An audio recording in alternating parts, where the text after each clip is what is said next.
Practice being kind rather than right. And that is the quote of the day.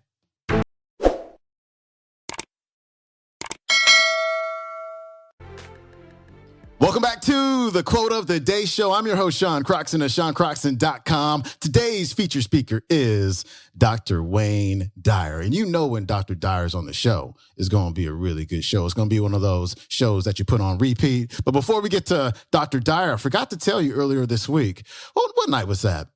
Like last Thursday or something, I was just up at night just thinking, and an idea hit me. I got hit by the Spirit. And so this idea hit me, and I was like, oh my God, that'd be a really great idea for a Saturday episode of the Quote of the Day show. And so the next day I woke up and I took action on it, and I sent it over to my editor, and he was like, yeah, let's do this. And so look for a new episode, a different kind of episode this Saturday.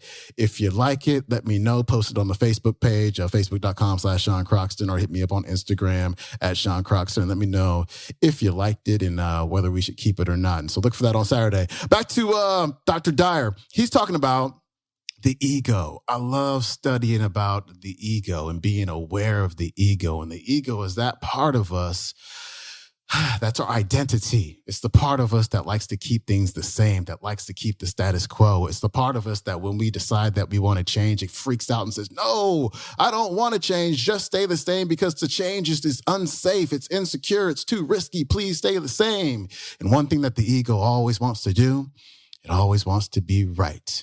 Because when the ego is wrong, it means that it has to change. It messes with its identity. And so that's what keeps us stuck so many times in our lives. And so even when we know we're wrong, you ever know that you're wrong? Like you just know you're wrong. Like someone just builds the case and has the evidence that you're wrong. You still say you're not wrong. You still say you're right. It's funny how, the human mind does that. And so check this out. You're going to dig it. Here's Wayne Dyer.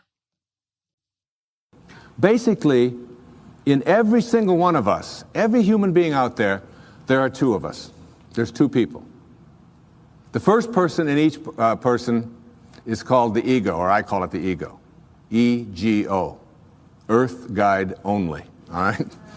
This is the part of us that says who I am is separate from you, separate from God, separate from my environment, and therefore I'm in competition with, and my value is based upon how much I get, how much my stuff is worth, how much better looking I might be, or how much more attractive I might be, how much more money I might have, the value of my possessions, and so on. What is mine? So it's not mystical awareness, which says I am connected. It is that individual lower level of awareness, which says my ego. This is mine. Also, in each and every one of us, there's another person.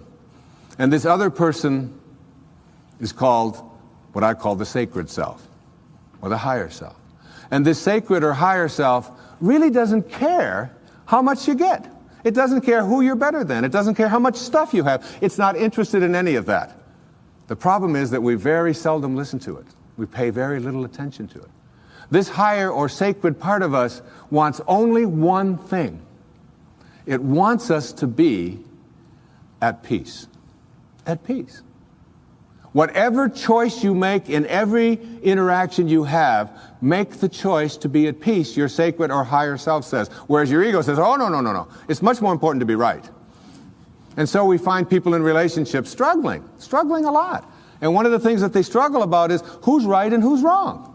Most of the fights that you have in your relationships really basically, oftentimes you forget the details, but it's basically about who's right and who's wrong. So that if you want to have your higher or your sacred part of you ruling in your life, I suggest this to you.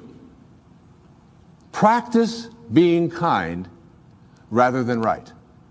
When you have the choice, and you have the choice in your relationships with your spouse and your ex-spouse, with your parents, with your grandparents, with your in-laws, with strangers on the freeway, with flight attendants, with waiters, with whomever you interact, if you can just subdue this ego part of you which says, it's important for me to be right, which will introduce you to stress and anxiety and fear and so much of the stuff that I talked about earlier, and instead say, how can I suspend this part of me and allow allow the part of me that wants to be at peace, that wants to be happy, that wants to be fulfilled. And if I said to you, I'm going to give you a magic wand, and with this magic wand, I am going to allow you to just wave it and get anything that you want.